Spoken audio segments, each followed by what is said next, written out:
came in this shit, I might earn on my sweatshirt like Tabby a bit. Straight up the rip, on my layers on drip. Hello, ladies and gentlemen. Here we are on FPL Center. This is episode 2 with your host here, Showtime Satch, and my co-host, Mr. Brick. Thank you, Mr. Brick, for showing up today. We have a very big headline story here. Eastside has potentially, we don't know if he's murdered, kidnapped, we don't have a body or anything, but, you know, as everyone knows, he was very diligent in the chat, saying hashtag Fook at under pressure almost every day. Like, this man didn't miss a day, and it has been a few days. It says 2 days on here. It might have been 5 days since we've last heard of this man.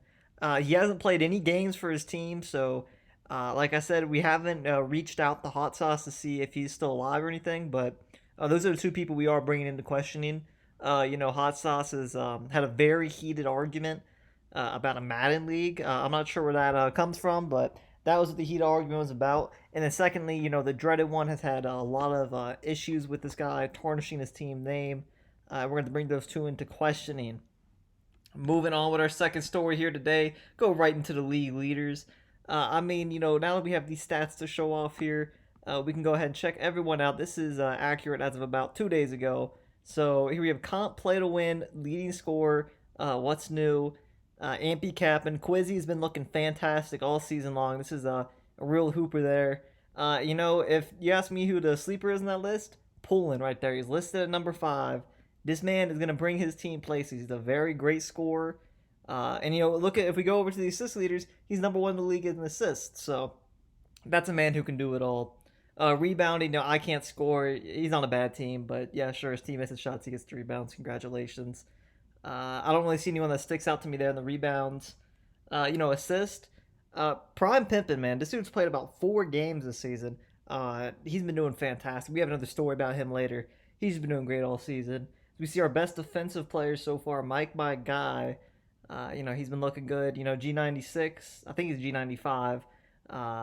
He's obviously the lockdown for open lanes, one of the best defenses in the league. Other than that, PER leader, Ampy Cap, and also the MVP leader there. Of the 22% chance, let me know, who do you think will win MVP this season? It's going to be very close. These odds aren't dictating who's winning it. It's just a guide for those fans out there. To see what the race is looking like. But, like I said, Poulin's playing great. I'm not sure why Coach K's in there. He's barely averaging. He's not even averaging a double-double. This game's on crack. But DQ, obviously, he was in the running last year. Ampy Cap'n he could be going for back-to-back MVPs. That'd be very impressive. And, of course, Prime Pippin. Moving on to our next story. As we just showed, Cant play to win. Number 1 in the league in points per game. He was top 5 at assists. Shoots good from the field. However, he has been on one of the worst teams in the league. If we go off the 6 games he's played this season, he has a negative 87 point spread, which is about losing by double digits every game on average. His team is 3-11 over the past 2 seasons. And it just begs the question, is Cant play to win a winning point guard, or is he, the Russell Westbrook, putting up crazy stats and his team can't make the playoffs, There's a lot of questions we need answered. If you ask me, I think it's time to rebuild. Whether that involves retooling around Comp or trading him and, rebuilding the team entirely, something's got to happen there. Because right now it's not working. He needs new teammates, or they need a new system. They might need a new head coach. Maybe they're just over-relying on Comp. Maybe there is some talent over there. Locks play to win. They got a couple of guys that, might be able to produce, but they're just not in the right scenario. We'll have to see what they do there. Talking about Lights Out, wins in. Lights Out started off 1-3 this season. However, they've made an impressive turnaround ever since starting Prime Pimpin. I was just talking about him earlier. He's second in MVP voting after just 4 games because he went 4-0. He beat, play to win's not an impressive win, but he beat Under Pressure. He's a pretty solid team. And he's been averaging great stats while doing it. 74% shooting from the field on 24 points per game. That's damn good. Begs the question, can Lights Out be a legitimate contender? You got open lanes up there, obviously. Most hated.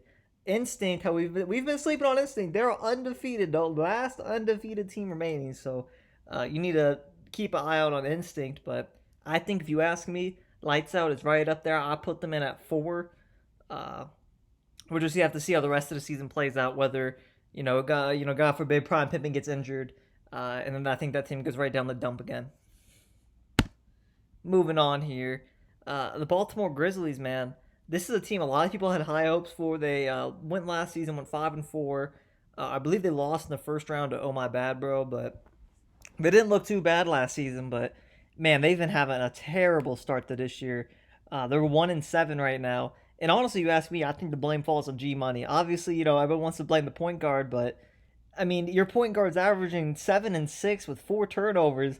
He can't even hit 40. I mean, he's shooting Carmelo Anthony percentages from the field, and his team's not winning. Honestly, I think they might be too late. It might be too late to kick up the engines, even though we have 4 more weeks to go. 1-7 is very hard to rebound from, and with a league this competitive, I think they fall at the bottom of the list with the Sweet and the teams like that because I don't see the talent. They're gonna have to make a big trade before the trade deadline or some big signing, but if that doesn't happen, I don't see this team making the playoffs.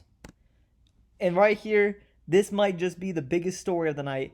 Open lanes. People thought they were, oh my God, no one was going to beat them. We had many teams saying that, they didn't want to be here because open lanes was so dominant. But we just saw open lanes take a loss in a defensive war, 2 losses to most hated. They got swept 58-55 and 47-34. Exos was out that game due to a sprained ankle, but regardless, next player up, and they couldn't get it done. So that might be the key right there. If anyone wants to go Tony Harden, Exos, it might give the rest of the league a chance to beat this team.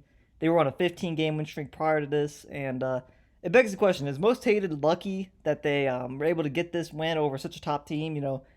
Or was it or they a real threat? Most hated, great defensive team. Obviously, you hold one of the best teams in the league to 34 points.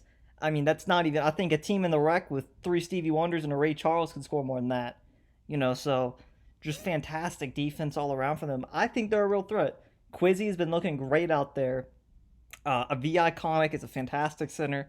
I know from experience, this man sets hard screens, and this is a real threat. This might be the new favorites to win, but as we know, only time will tell. No one knows what's going to happen in the playoffs, but after that, we're just going to go ahead right into the highlights. So this is going to be the end of the show here. We're going to show off some highlights at the end. This is Mr. Showtime Satch and Mr. Brick signing off for FPL Center. Catch us in the next video, but enjoy these few highlights we've gotten around.